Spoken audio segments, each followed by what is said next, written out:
자, 영어 신문에 기고할 일이 있으십니까? 외국인과 꼭 말해야 할 필요가 있습니까?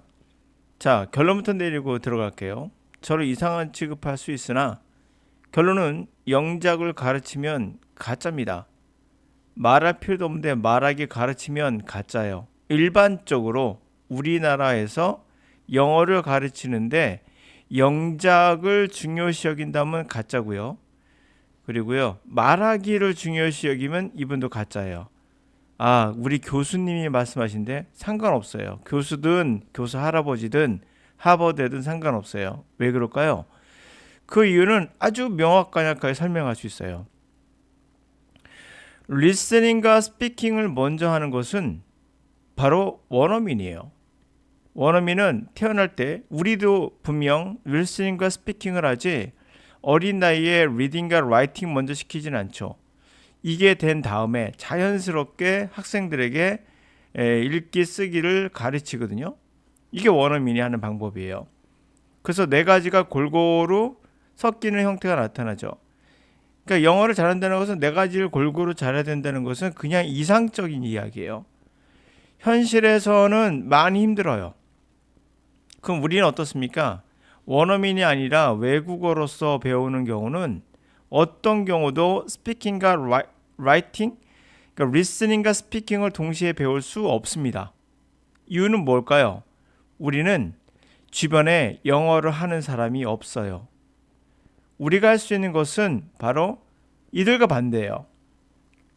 반대도 아니에요. 완전 다른 개념으로 리스닝과 리딩이 우리에겐 원어민과 똑같은 형태로서 할 수 있는 거예요. 리딩과 리스닝이 먼저입니다. 그리고 나서 말하고 쓰는 거예요. 훨씬 더 어려운 거죠. 원어민과 똑같이 생각하시면 안 되는 이유가 여러분 생각해 보세요. 어렸을 때 혹시 리딩과 라이팅을 동시에 배우셨나요? 아니요. 근데 우리가 영어를 배울 때는 외국어입니다. 어떤 경우도 리스닝과 스피킹을 동시에 원어민처럼 배우면 운이 좋은 경우지만 여러분의 엄마나 아빠가 집에서 영어를 하지 않습니다. 학교도 마찬가지일 겁니다. 그런 상황에서 여러분들이 이것은 가능하지 않아요. 그래서 먼저 리딩과 리스닝을 우리는 해야 됩니다. 그런데 이것도 못하는데 스피킹과 라이팅을 가르친다는 것은 뭐죠? 사기예요. 이게 가장 어려운 거예요. 실제로는. 이거는 인풋이니까 누가 글 써놓은 거를 읽으면 돼요. 또는 누가 말하는 거를 듣기만 하면 돼요. 다시 말해서 여러분들이 글을 생성할 필요 없기 때문에 말을 할 필요가 없기 때문에 문법을 몰라도 그들이 잘 만들어진 문장을 우리는 듣거나 읽으면 되기 때문에 훨씬 편해요. 쉽습니다. 그러나 여러분들이 말이 아웃풋이지 글을 만드는 거 그리고 말을 하는 건 여러분이 직접 상을 차려야 돼요. 만들어야 돼요. 잘 차려진 밥상에 숟가락만 얹으면 되는데 밥을 하기 위해서 여러분이 상을 차려야 된다? 어려운 겁니다. 여러분들이 영작하는 거, 말하는 거 어려운 거예요. 리스닝이 100이라 한다면 스피킹은 10 정도로 적게 나옵니다.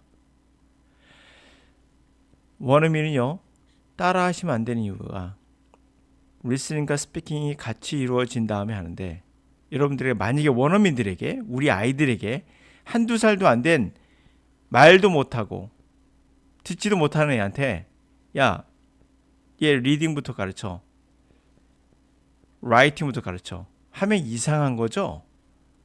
우리에게 이 해당하는 게 바로 스피킹과 라이팅이에요. 걷지도 못하는 아이에게 야, 이제부터 걸어 뛰어 라고 말한 거 똑같은 경우예요. 그래서 제가 여러분들에게 누군가가 네 가지 골고루 잘 돼야 됩니다라고 한다면 그건 거짓말이에요. 그 이상적인 이야기예요.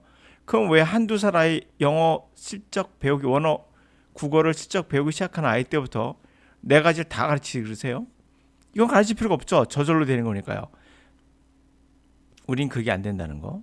그래서 스피킹과 라이팅은 여러분들에게 필요 없어요. 나중에 필요합니다. 언제요?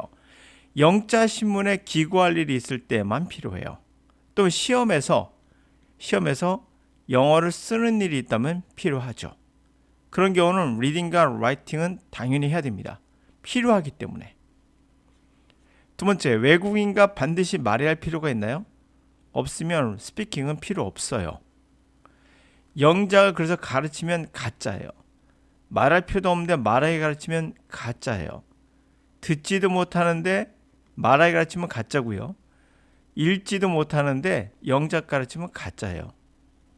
한두 살 아이가 지금 겨우 말을 띄고 있는데 그 아이에게 너 이제부터 글 쓰고 그리고 이제부터 리딩도 해 하고 똑같은 이야기예요. 속지 마세요. 영작을 배우시나요? 그러면 가짜 영어 강사에게 필요 없는 것을 가르치는 거예요. 이런 말하면 가짜입니다. 영작은 모든 영어의 끝이다. 뭐 이렇게 완성이다 이렇게 말하는 거. 말하기는 영어의 완성이다 이런 말하면 가짜예요. 그럴 듯하죠. 여러분 영작 한번 해보세요. 글 읽을 줄 아세요? 걷는 아이가 뛰라는 거예요. 그래서 이게 여러분들에게 그럴싸해 보이지만 현실적으로 불가능한 거예요. 여러분은 그냥 우선 쉬운 것부터 하세요. 여러분이 원어민이라면 가장 쉬운 게 뭐죠? 말하기와 듣기예요. 그럼 어려운 건 뭐죠? 읽기와 쓰기예요. 근데 여러분이 외국어로서 배운다면 가장 쉬운 게 뭐죠? 다 만들어 놓은 밥상을 먹는 거죠. 다 만들어 놓은 게 뭡니까? 듣기와 읽기예요. 이들에게 있어서 가장 어려운 게 뭡니까? 쓰기와 말하기예요. 다릅니다. 원어민과 외국어로서 이건 달라요. 왜 필요하지도 않은 밥상을 차리려고 하십니까? 그래 제가 우리나라 영어 강사들이 여러분들 어떻게 속이는가를 제가 말하고 있는 거예요. 자, 또 하나는 영어에서 어려운 게 뭐냐면 문법적으로 여러분들이 이렇게 생각할 수 있어요. Exactly how a program works can vary from hospital to hospital and state to state. 여기서 쉽게 구별이 가능한 게요.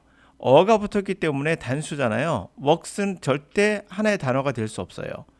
프로그램의 일들이 이렇게 안 되죠. 단수니까. 그러니까 이게 주어고 동사라는 거 쉽게 구별이 되거든요. 그래서 어떻게 프로그램이 작동하는가는 다양합니다. 베어리가 동사라는 거 알 수 있고 큰 줄거리를 이렇게 볼 수 있거든요. 이게 하나의 절이죠. 병원마다 다르고 주마다 다르다라고 쉽게 우리가 알 수가 있어요. 그런데 이 문장 보면은 black spread, black death, 흑사병이 spread는 명사도 있고 동사도 있거든요. 그럼 흑사병의 확산이라고 말할 수도 있고요. 흑사병이 퍼지다라고 말할 수 있어요. 근데 spread가 s가 안 붙어 있어요. 단수인데. 그럼 이게 주어의 동사예요. 그러니까 얘가 동사인지 명사인지 여기까지 봤을 때 확실치 않아요. Throughout European 14세기가 나왔기 때문에 보고 뒤에 killing is made 나왔기 때문에 이거 동사구나를 여기 와서 알아요. 끝까지 봐야. 그럼 다시 한번 뒤로 가서 얘가 동사였구나라고 해석을 하면 이게 바로 구문독해 문법적인 분석으로서 쓸데없이 독해를 하다가 뒤로 거꾸로 가는 퇴행적인 독해 방법이 나오게 돼요. 흑사병의 확산, 유럽을 통해서 14세기에 죽였다. 5천만 명을 대략 죽였다. 이때 명사로 해석하든 동사로 해석하든 해석은 똑같아져요. 무슨 말인지 아시겠어요?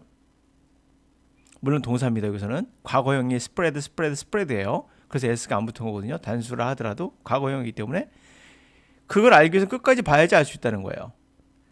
그러나 여러분 이거 해석할 때 정확하게 동사인지 명사인지 구분 안 돼도 해석이 됐죠. 이게 바로 독해예요. 그러나 여러분이 이것을 쓴다면, 라이팅 한다면 이게 동사인지 명사를 쓸 건지를 여러분은 정확하게 구분해서 스프레드를 내가 s를 붙일 건지, 과거형이니까 스프레드가 ed가 붙는지를 확인해 봐야 되는데 일반적으로 ed를 붙이겠죠. 습관적으로. 틀린 거예요. 왜? 스프레드는 과거형도 스프레드고 과거 완료도 스프레드예요. 그냥 라이팅이 어려운 거예요. 그러면 해석이란 건 다 만들어진 밥상에 숟갈만 딱 얹으면 되기 때문에 문법을 몰라도 해석하는데 지장이 없을 수 있습니다. 많이. 이건 쉽게 구별되지만 쉽게 구별이 안 되는 경우도 많다는 것을 제가 보여드리고 있는 거예요.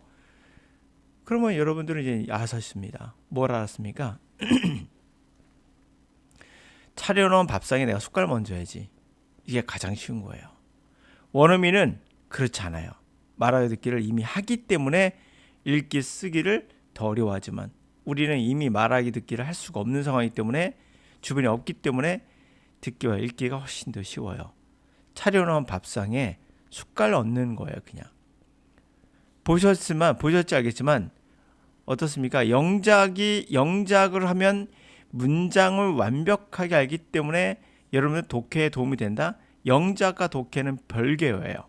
이게 스프레드가 영작을 통해서 이게 과거인지 현재인지 구별할 수는 있어요. 그러나 영작을 배운다 하더라도 끝까지 끝날 때까지는 이게 명사인지 동사인지를 알 수가 없어요. 이해가 하셨습니까?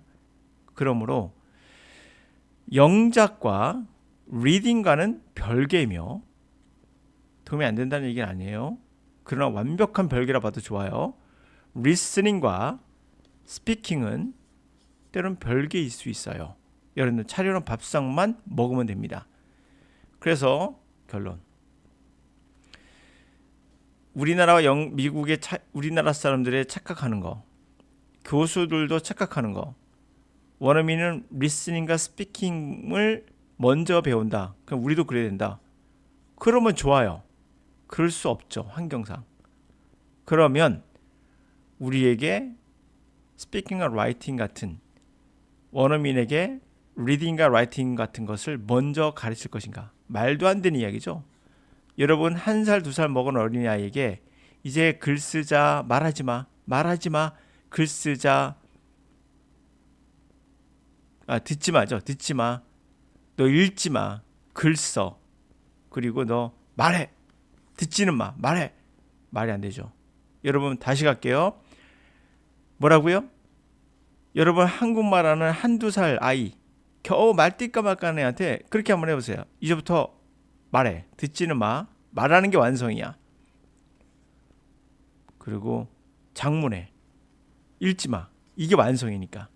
읽는 건 중요한 게 아니야. 장문만 되면 말만 되면 다 되는 거 모든 게. 웃기죠. 이게 코미디라는 얘기예요. 그래서 여러분 주변에 영작 가르치거나 또 말하기 가르치면 이렇게 생각하시면 돼요. 네가 나를 사기치고 있구나. 저는 필요한데요? 그럴 수 있습니다. 저는 글을 잘 읽어요. 그럼 오케이. 전 정말 듣기 잘해요. 그러면 말하기 오케이. 야, 저 듣기 잘 못하는데. 영작, 저 글도 잘 못 읽는데. 그러면 필요 없는 짓을 하고 있는 거예요. 숟가락을 얹으세요. 차리려고 하지 마시고. 오늘 여기까지.